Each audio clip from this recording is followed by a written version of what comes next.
Baik, Assalamualaikum warahmatullahi wabarakatuh. Selamat pagi untuk Bapak Rahmadi. Kami dari kelompok 3 yang beranggotakan Rohyana Felisa Utami, Fairuz Intan, Akila Zahra, dan saya sendiri Wahyu Utami.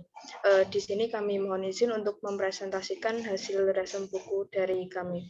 Baik, untuk yang pertama, pada Fairuz dipersilahkan. Ya, terima kasih Mbak Wahyu. Saya akan membacakan resum dari materi buku yang saya ambil, yang berjudul Pengantar Kewirausahaan. Bab 1 yaitu wirausaha berasal dari kata wira dan kata usaha. Kata wira bermakna berani, utama, atau perkasa, sedangkan usaha bermakna kegiatan dengan mengarahkan tenaga, pikiran, dan fisik untuk mencapai suatu maksud. Secara terminologis, wirausaha adalah kemampuan untuk menciptakan, mencari, dan memanfaatkan peluang dalam menuju apa yang diinginkan sesuai dengan yang dikendalikan. Istilah wirausaha berdekatan dengan istilah wira swasta. Meski terdapat perbedaan, wira swasta lebih fokus pada objek, sedangkan wira usaha lebih menekankan pada jiwa dan semangat, kemudian diaplikasikan dalam segala aspek kehidupan. Dalam bahasa Perancis, kata wirausaha adalah entrepreneur atau entre berasal dari antara, prendre berarti mengambil. Kata ini pada dasarnya digunakan untuk menggambarkan orang-orang yang berani mengambil resiko dan memulai sesuatu yang baru. Dalam konteks kewirausahaan terdapat dua terminologi yang berbeda secara konsep, namun memiliki kesamaan dalam praktik. Kedua terminologi tersebut adalah entrepreneurship dan entrepreneurship. Entrepreneurship diartikan sebagai kemampuan mengelola usaha sendiri, menjadi bos atau atasan untuk dirinya sendiri, sedangkan entrepreneurship diartikan sebagai kemampuan menerapkan konsep wirausaha dalam mengelola usaha milik orang lain, memiliki bos atau atasan yang bukan dirinya sendiri. Faktor-faktor yang menjadi sumber kemungkinan menjadi entrepreneurship adalah sebagai berikut. Satu, hal yang tak terduga atau Drucker mengambil contoh mengenai hal yang tak terduga tersebut dari perkembangan televisi Jepang. Nomor dua adalah ketidaksesuaian dalam kenyataan. Sebagai contoh, hobi bersepeda dianggap kurang tepat dengan kemajuan teknologi transportasi yang serba cepat ini. Nomor tiga adalah invensi berdasarkan kebutuhan, yaitu sebagai contoh misal kemajuan fotografi serta alat-alat fotografi yang dahulunya dianggap sebagai sebuah kemewahan. Menangkap peluang usaha dengan memelihara binatang luwak untuk mendapatkan biji kopi yang lezat dan cita rasanya. Nomor 5 adalah perubahan di dalam demokrasi. Nomor 6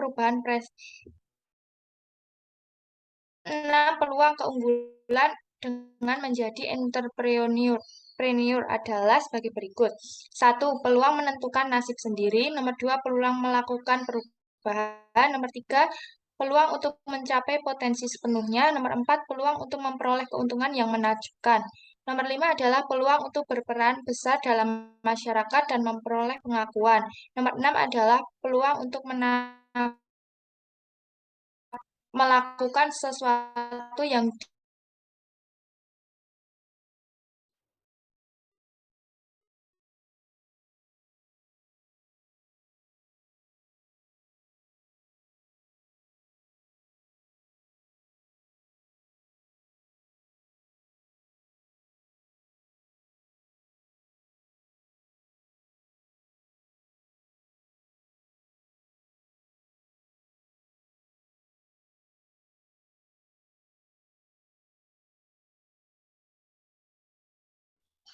Baik, ditunggu dulu. Sepertinya Saudari Irus sedang terkendala.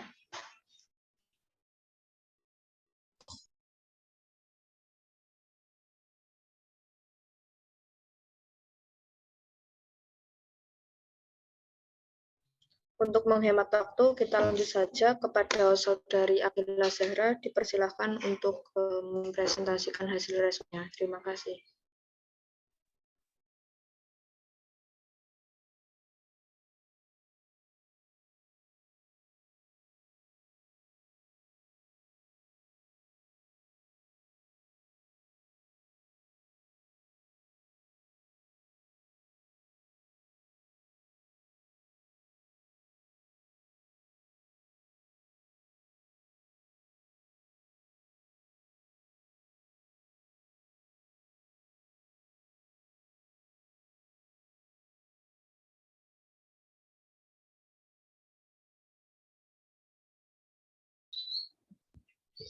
Sudah terdengar, Akila. Baik, saya lanjutkan ya. Ini rangkuman saya terkait bab 1 pengantar technopreneurship. Jadi kata entrepreneurship berasal dari kata entrepreneur yang merujuk pada seorang atau agen yang menciptakan bisnis atau usaha dengan keberanian menanggung resiko dan ketidakpastian untuk mencapai keuntungan dan pertumbuhan dengan cara mengidentifikasi peluang yang ada. Sedangkan technopreneur merupakan orang yang menjalankan technopreneurship atau seorang yang menjalankan usaha yang memiliki semangat entrepreneur secara dengan memasarkan dan memanfaatkan teknologi sebagai nilai jualnya. Lalu bedanya antara entrepreneurship dan technopreneurship. Entrepreneurship adalah proses dalam mengorganisasikan dan mengelola risiko untuk sebuah bisnis dengan mengidentifikasi dan mengevaluasi pasar, menemukan solusi-solusi yang berhubungan dengan bisnisnya. Sedangkan technopreneur dibangun berdasarkan keahlian yang berbasis pada pendidikan dan pelatihan yang didapatkannya di bangku kuliah ataupun dari percobaan. Technopreneur tidak sekedar menjual barang komoditas ataupun barang industri yang sayangannya pasarnya relatif sangat ketat. Mereka menjual produk inovatif yang mampu menjadi substitusi maupun komplement dalam kemajuan peradaban manusia. Teknopreneurship bermanfaat dalam pengembangan industri besar dan juga dapat diarahkan untuk memberikan manfaat kepada masyarakat yang memiliki kemampuan ekonomi lemah untuk meningkatkan kualitas hidupnya sendiri. Teknopreneurship dapat memberikan manfaat atau dampak baik secara ekonomi, sosial, maupun lingkungan. Dampak secara ekonomi adalah 1. Meningkatkan efisiensi dan produktivitas. Yang kedua, meningkatkan pendapatan. Yang ketiga, menciptakan lapangan kerja baru. Dan yang keempat, menggerakkan sektor-sektor ekonomi yang lain. Manfaat dari segi sosial diantaranya adalah mampu membentuk budaya baru yang lebih produktif dan berkontribusi dalam memberikan solusi pada penyelesaian masalah-masalah sosial.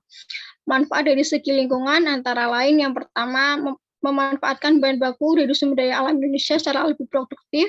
Yang kedua adalah meningkatkan efisiensi penggunaan sumber daya, terutama sumber daya energi. Bab 2 yaitu ide dan prinsip dasar bisnis. Menurut Kominfo, tahun 2018, ide bisnis bisa muncul dari hobi yang dimiliki, pengamatan terhadap tren yang langsung di masyarakat, atau kejelian dalam menangkap permasalahan yang ada dan mampu menemukan solusinya. 4 poin penting yang harus dilakukan pelaku bisnis dalam mengembangkan ide yaitu produk apa yang harus dijual, kepada siapa produk jasa yang akan dijual, bagaimana produk atau jasa dijual, dan kebutuhan pelanggan mana yang dapat dipenuhi. Menurut Breakiner dan Ireland 2010, terdapat beberapa cara untuk memancing atau menciptakan suatu ide bisnis yang handal, yaitu dengan cara brainstorming, focus group discussion, perpustakaan dan internet, customer advisory boards. Berikut adalah strategi dalam memilih ide bisnis. Yang pertama adalah pilih ide bisnis yang konkret. Yang kedua, pilih ide bisnis yang mudah dipasarkan. Yang ketiga, pilih ide yang cocok dengan karakter. Yang keempat, pilih ide yang beresiko kecil. Dan yang kelima, pilih ide yang dapat bertahan. Salah satu metode terkenal dalam pengujian ide bisnis adalah analisis SWOT. Analisis SWOT merupakan metode perencanaan yang digunakan untuk mengevaluasi kekuatan, kelemahan, peluang, dan ancaman dalam suatu proyek atau suatu spekulasi bisnis. Dan bab ketiga yaitu studi kelayakan usaha. Studi kelayakan usaha adalah proses menentukan apakah ide bisnis entrepreneur dapat menjadi bisnis yang sukses. Tujuannya adalah untuk menentukan apakah suatu ide bisnis layak direalisasikan. Studi kelayakan bisnis dapat dikaji dari 4 aspek utama, yaitu aspek produk jasa, industri, pasar, dan organisasi dan keuangan. Terdapat beberapa aspek yang mutlak harus dikaji sebelum seseorang memutuskan untuk mendirikan kegiatan usaha sebagai perwujudan dari peluang bisnis atau ide bisnis yang akan dipenuhi. Aspek-aspek tersebut meliputi pasar dan pemasaran, teknis dan produksi, manajemen, keuangan, hukum, dan perjanjian dan lingkungan. Sekian dari rangkuman saya kembalikan ke moderator.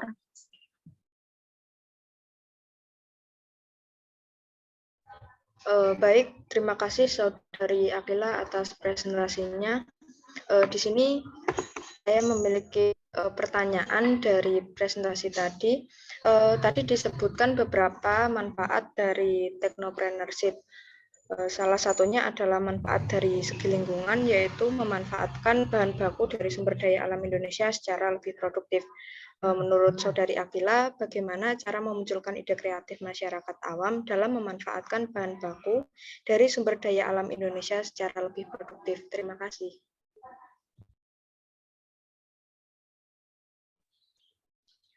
Baik, sebelumnya terima kasih atas pertanyaannya, Wahyu Utami. Saya ulangi lagi ya, bagaimana cara memunculkan ide kreatif masyarakat awam dalam memanfaatkan bahan baku dari sumber daya alam Indonesia secara produktif.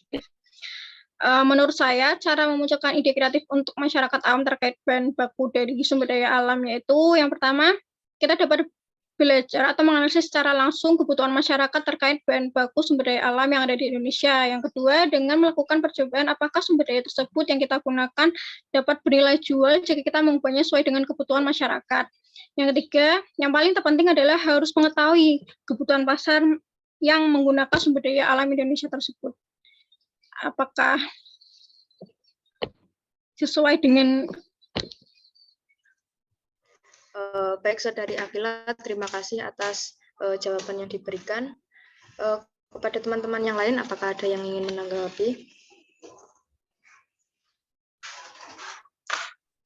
Cukup, Mbak Wahyu. Baik, jika tidak ada, presentasi akan dilanjutkan oleh Fairuz Intan kembali. Bagaimana Fairuz, apakah sudah siap? Sebentar ya.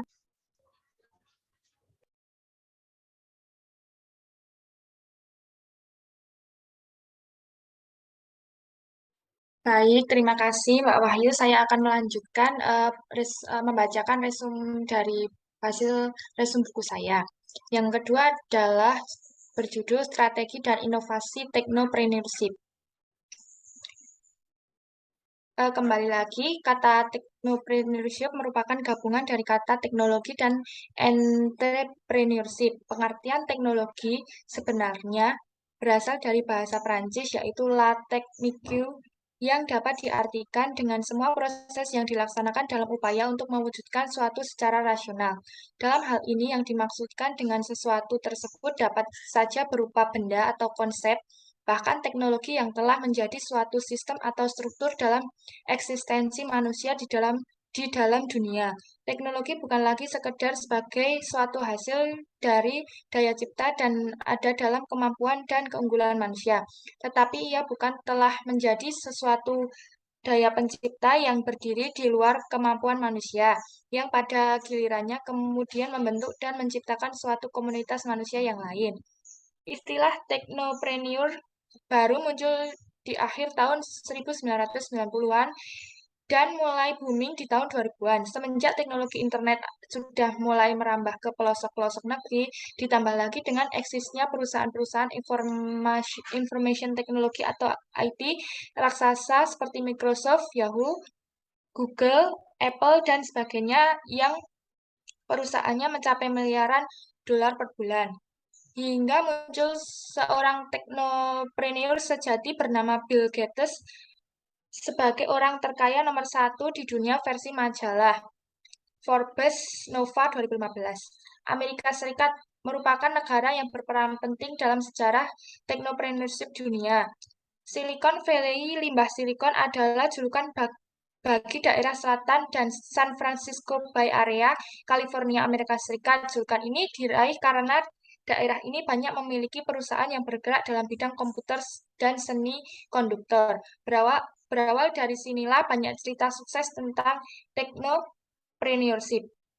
Peranan teknopreneurship sangat banyak, terutama bagi orang-orang yang ingin meningkatkan bisnisnya.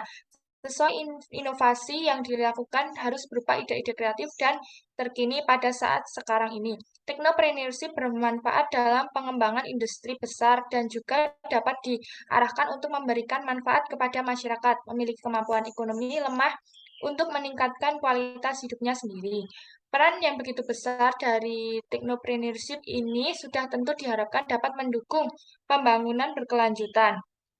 Teknopreneurship dapat memberikan manfaat atau dampak baik secara ekonomi, sosial, maupun lingkungan. Dampaknya secara ekonomi adalah meningkatkan efisiensi dan produktivitas, meningkatkan pendapatan, menciptakan lapangan kerja baru, dan menggerakkan sektor-sektor ekonomi yang lain. Terima kasih. Apakah akan dilanjut buku yang selanjutnya atau bagaimana, moderator? Dilanjut dulu nggak apa-apa, nanti kalau sudah selesai mungkin ada teman yang ingin bertanya. Baik, baik. Terima kasih. Saya akan lanjut ke buku yang terakhir, yaitu kewirausahaan berbasis teknologi Preneurship. Latar belakang timbulnya kewirausahaan pengangguran di Indonesia yang semakin meningkat per hari demi hari, kesempatan dan lowongan kerja yang minim serta pendidikan yang rendah menjadi pemicu setiap orang untuk mendirikan suatu usaha kecil dan menengah. Berwirausaha kini menjadi tren di kalangan masyarakat Indonesia. Dengan hanya bermodalkan skill dan kemampuan dalam mengelolanya, mereka bisa mendapatkan profit yang cukup menjanjikan. Salah satu usaha pemerintah untuk mengurangi angka pengangguran ialah menciptakan lapangan kerja dan yang bersifat padat karya. Namun kalangan orang yang berpendidikan cenderung tidak tertarik dengan pekerjaan ini atau berwirausaha.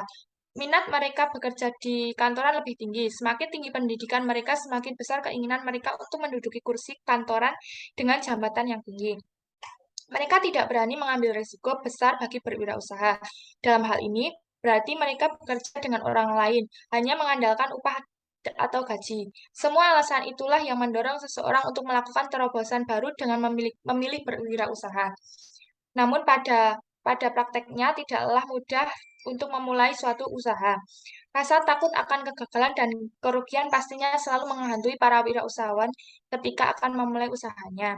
Seorang wirausaha memiliki peran sangat besar dalam melakukan wirausaha. Peran wirausaha dalam perekonomian suatu negara adalah 1. Menciptakan lapangan kerja, 2. Mengurangi pengangguran, 3. Meningkatkan pendapatan masyarakat, 4.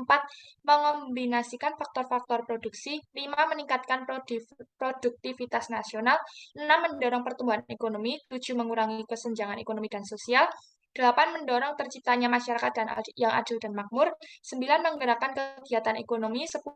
Mendorong inovasi produk baru, 11. Mendorong produktivitas sumber daya manusia, dan 12 adalah terjalinnya silaturahmi. Ada 3 hal yang perlu diperhatikan oleh pemerintah. 1. Pemerintah menjamin agar sistem pasar bisa bekerja dengan baik. Nomor 2. Penataan kelembagaan yang memungkinkan kolaborasi antar entrepreneur. Dan yang terakhir adalah peningkatan rasa kehormatan dan percaya diri terhadap semua profesi entrepreneur. Terima kasih. Sekian dari saya. Apakah ada yang ingin bertanya?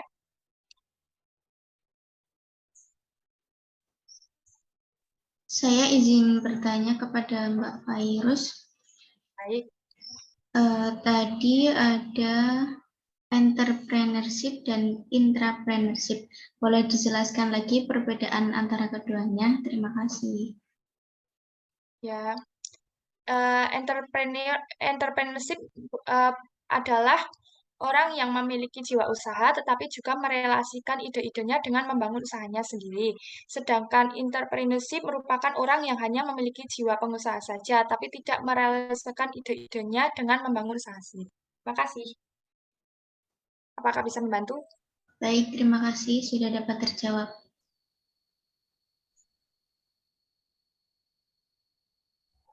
Oke, sepertinya presentasi dari Saudari Fairuz sudah selesai. Selanjutnya adalah presentasi dari Saudari Royana Felisa Utami. Kepadanya dipersilahkan.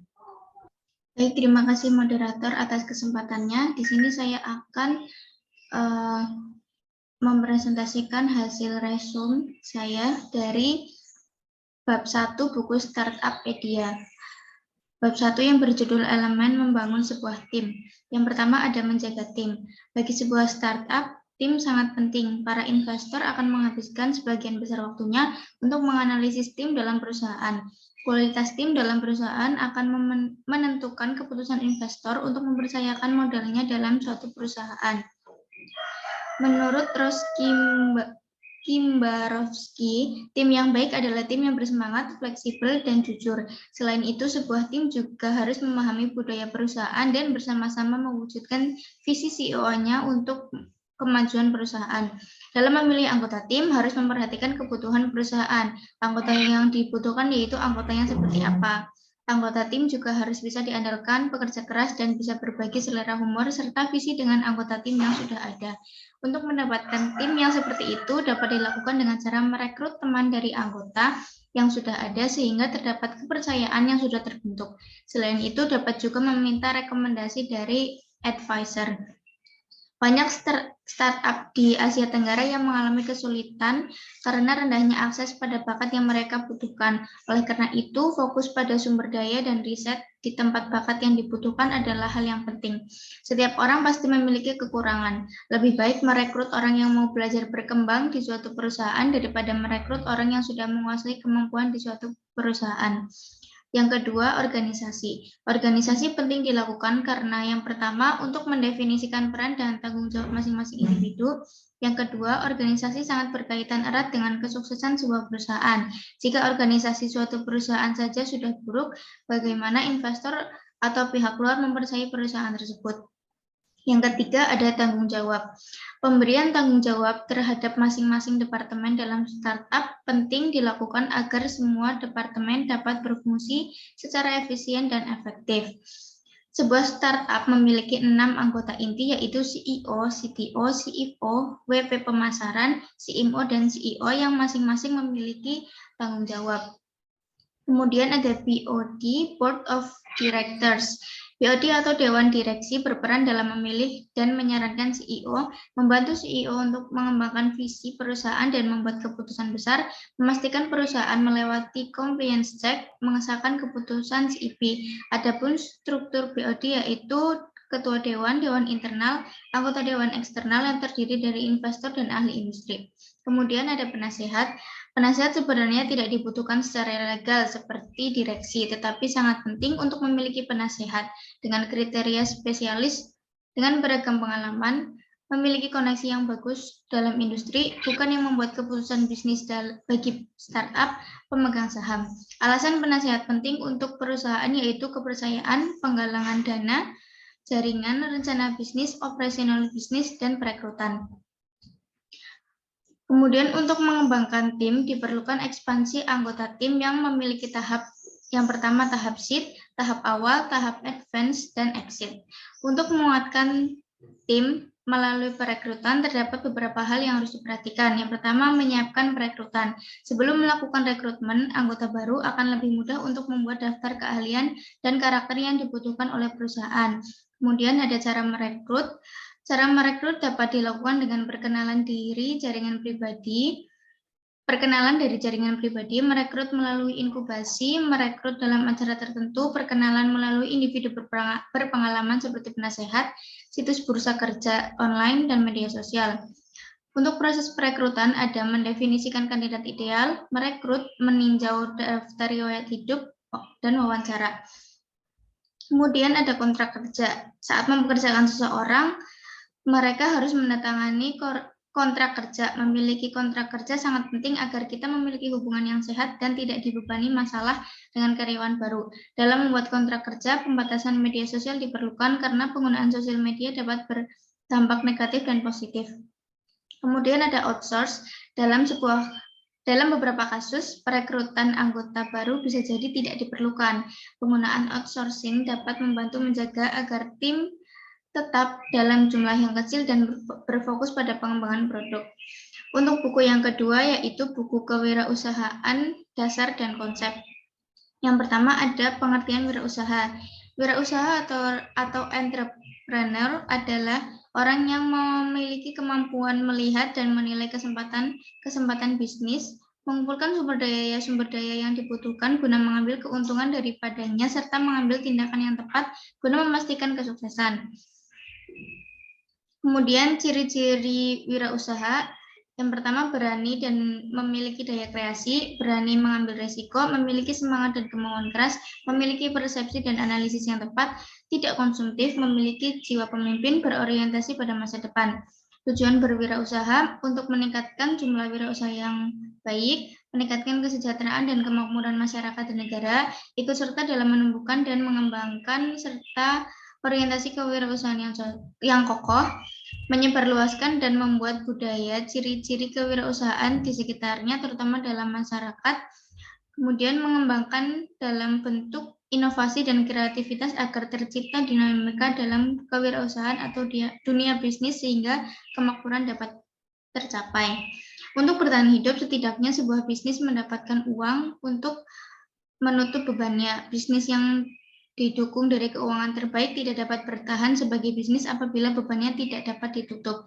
Hanya sedikit pemilik bisnis yang puas hanya dengan mendapatkan uang yang dapat menutup beban.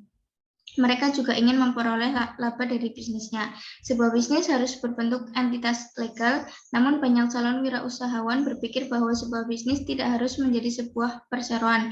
Akan tetapi jika sebuah bisnis dipilih berdasarkan tujuan yang jelas, maka otomatis akan menjadi perusahaan perseorangan. Dalam menjalankan bisnis, berapapun kecilnya memerlukan kewaspadaan terhadap banyak aspek, mulai dari melayani para pelanggan, membeli persediaan, sampai penentuan harga jual dan promosi. Manajemen yang buruk pasti menjadi penyebab utama kegagalan sebuah bisnis. Kemudian, ide bisnis bagi pemula. Beberapa cara yang dapat digunakan untuk mendapat ide bisnis yaitu melakukan riset bisnis dan produk, serap ide dari masalah orang lain, belajar dari kesuksesan bisnis orang lain, belajar dari kelemahan pesaing, mengikuti perkembangan tren, dan buatlah tetap sederhana.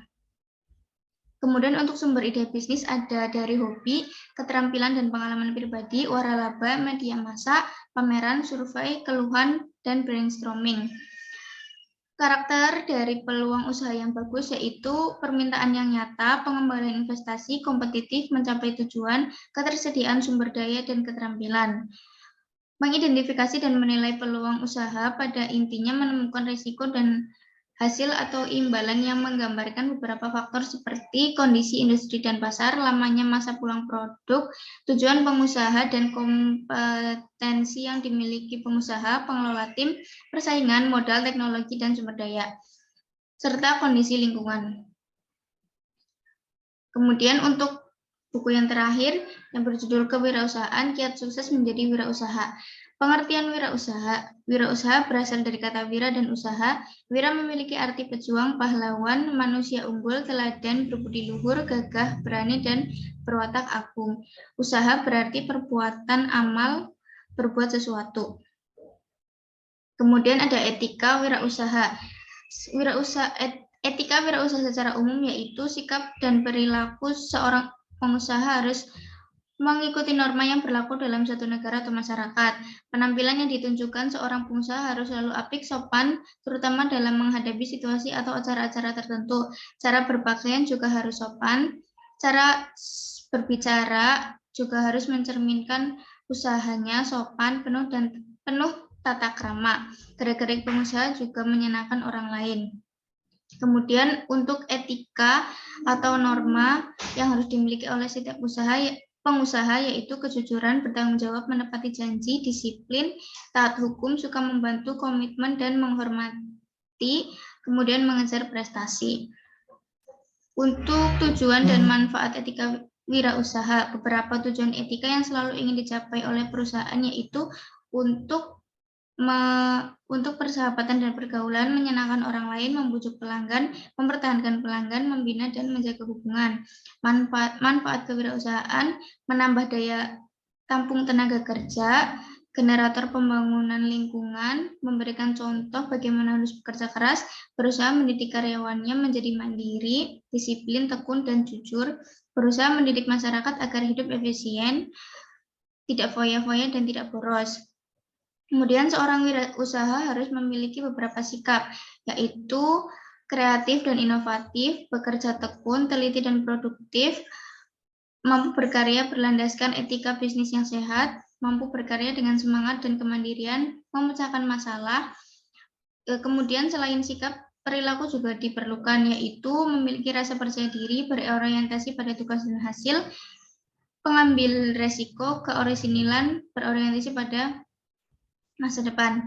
Ciri-ciri wirausaha yang berhasil yaitu memiliki visi dan tujuan yang jelas, inisiatif dan selalu proaktif, berorientasi pada prestasi, berani mengambil risiko, kerja keras, bertanggung jawab terhadap aktivitas yang dijalankan, komitmen pada berbagai pihak, mengembangkan dan memelihara hubungan baik dengan berbagai pihak.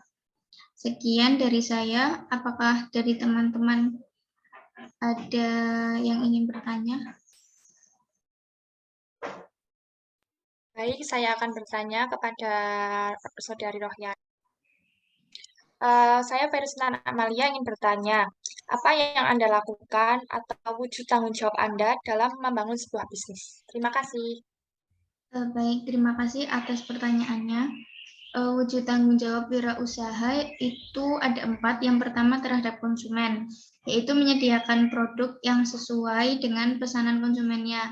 Ketika konsumen sudah memberikan uang, maka wirausaha wajib menyediakan produk yang sesuai. Kemudian terhadap karyawan, yaitu memberikan jaminan kesejahteraan karyawan dan pengupahan, melakukan pelatihan untuk meningkatkan kemampuan sumber daya manusia, memberikan kompensasi gaji yang sesuai dengan prestasi karyawan, serta memberikan reward berupa bonus sampai promosi. Yang selanjutnya terhadap investor, membuat laporan keuangan dan menyampaikannya secara rutin kepada investor, karena investor juga menanamkan modal untuk kelancaran bisnis. Kemudian terhadap lingkungan sekitar tempat usaha, yaitu dengan meminimalisir dampak buruk dan memberikan kompensasi jika terdapat dampak negatif yang ditimbulkan. Apakah pertanyaan sudah terjawab?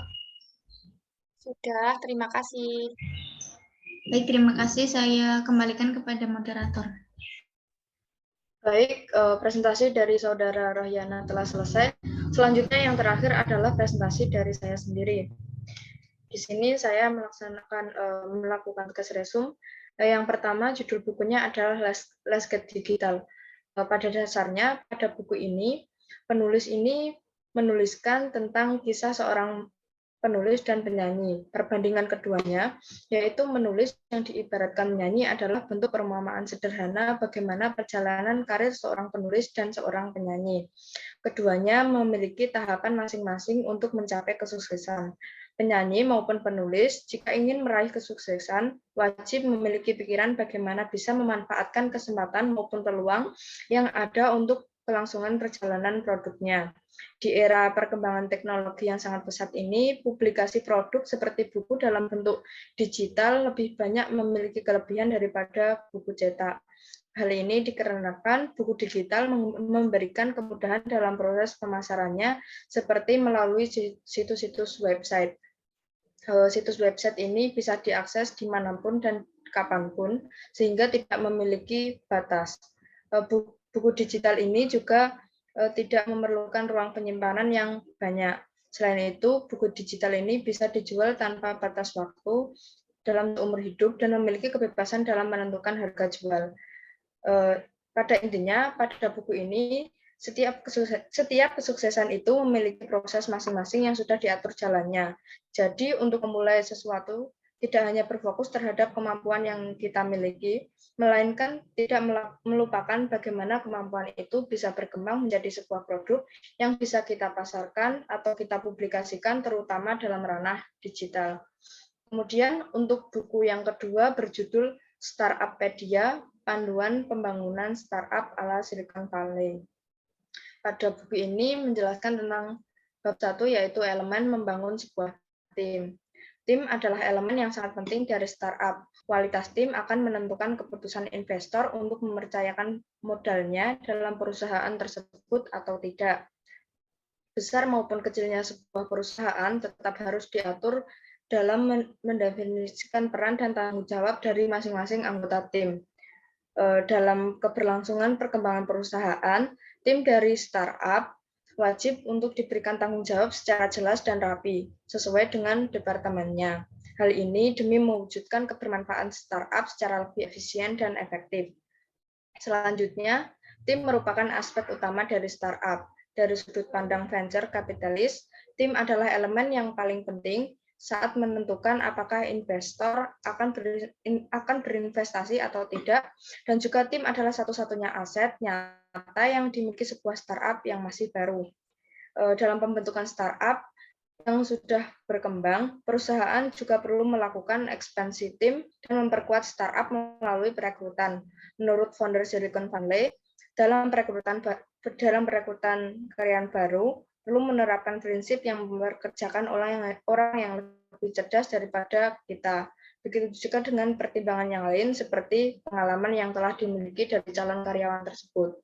Kemudian untuk buku yang terakhir berjudul kewirausahaan berbasis teknologi atau technopreneurship yang memiliki bab 1 berjudul kewirausahaan. Bab ini membahas tentang istilah kewirausahaan, yaitu persamaan kata dari kata bahasa Inggris yaitu entrepreneurship yang berasal dari Prancis yaitu entrepreneur yang memiliki arti petualangan, pencipta, dan pengelola usaha. Menurut Coulter dalam bukunya yang berjudul Entrepreneurship in Action mengemukakan bahwa kewirausahaan sering dikaitkan dengan proses pembentukan atau pertumbuhan suatu bisnis baru yang berorientasi pada perolehan keuntungan, penciptaan nilai, dan pembentukan produk atau jasa yang baru, yang unik dan inovatif. Inti dari kewirausahaan itu adalah kemampuan untuk menciptakan sesuatu yang baru dan berbeda melalui berpikir kreatif dan bertindak inovatif untuk menciptakan peluang. Wirausaha adalah seorang yang mandiri, yaitu orang yang mampu mempunyai penghasilan dari perusahaannya sendiri. Wirausaha memiliki peran internal, yaitu mengurangi tingkat kebergantungan terhadap orang lain, meningkatkan kepercayaan diri, serta meningkatkan daya beli pelakunya. Sedangkan eksternalnya, wirausaha berperan dalam menyediakan lapangan pekerjaan bagi pencari kerja yang tentu akan mengurang jumlah pengangguran di Indonesia. Menurut Kunchara, faktor pendorong kewirausahaan terdiri atas faktor internal yang meliputi faktor kesadaran diri, faktor motivasi, dan faktor eksternalnya berupa bagaimana seorang wirausaha menangani suatu hubungan meliputi faktor empati dan faktor keterampilan sosial. Sikap dan keinginan untuk terjun ke dunia usaha atau entrepreneur seperti yang kita ketahui tidaklah suatu hal yang sudah melekat pada seseorang. Wirausahawan yang sukses pasti memiliki latar belakang seperti lingkungan, nilai personal, usia, pendidikan, dan riwayat yang pekerjaan yang mampu merubah mereka atau mampu membentuk karakter dari mereka. Sekian resume dari 3 buku saya. Apakah dari teman-teman ada yang ingin bertanya? Izin memberikan pertanyaan kepada Mbak Wahyu Utami. Tadi dijelaskan bahwa tim adalah elemen yang sangat penting dari startup. Kualitas tim akan menentukan keputusan investor untuk mempercayakan modalnya dalam perusahaan tersebut atau tidak. Pertanyaannya, kualitas tim yang bagaimana yang dapat menarik daya investor? Terima kasih. Baik, saya izin menjawab. Seperti yang telah saya jelaskan tadi, tim adalah elemen yang sangat penting dari sebuah startup.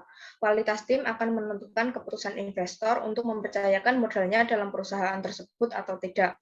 Menurut Ross Kimmersway, pendiri CrowdSpring, sebuah startup yang bergerak di bidang crowdsourcing design, tim yang baik adalah tim yang bersemangat, fleksibel, dan jujur. Selain itu, tim juga harus bisa memahami kultur perusahaan dan bersama-sama mewujudkan visi CEO-nya bagi kemajuan sebuah perusahaan. Jadi dari perusahaan tersebut sudah memiliki tim dan perusahaan tersebut juga sudah mempublikasikan ini loh tim saya, dan dari investor-investor tersebut akan mempertimbangkan mana perusahaan yang memiliki tim yang baik untuk menanamkan modalnya. Sekian, apakah bisa diterima? Bisa diterima. Terima kasih atas jawabannya, Wahyu Utami. Ya, sama-sama. Baik, dari kami 4 anggota kelompok sudah melaksanakan presentasi masing-masing dan melaksanakan diskusi. Mungkin itu akhir dari presentasi kami. Kami mohon maaf apabila ada kesalahan. Selanjutnya saya mengucapkan terima kasih kepada teman-teman semua. Terima kasih. Assalamualaikum warahmatullahi wabarakatuh. Waalaikumsalam warahmatullahi wabarakatuh. Waalaikumsalam warahmatullahi wabarakatuh. Waalaikumsalam warahmatullahi wabarakatuh.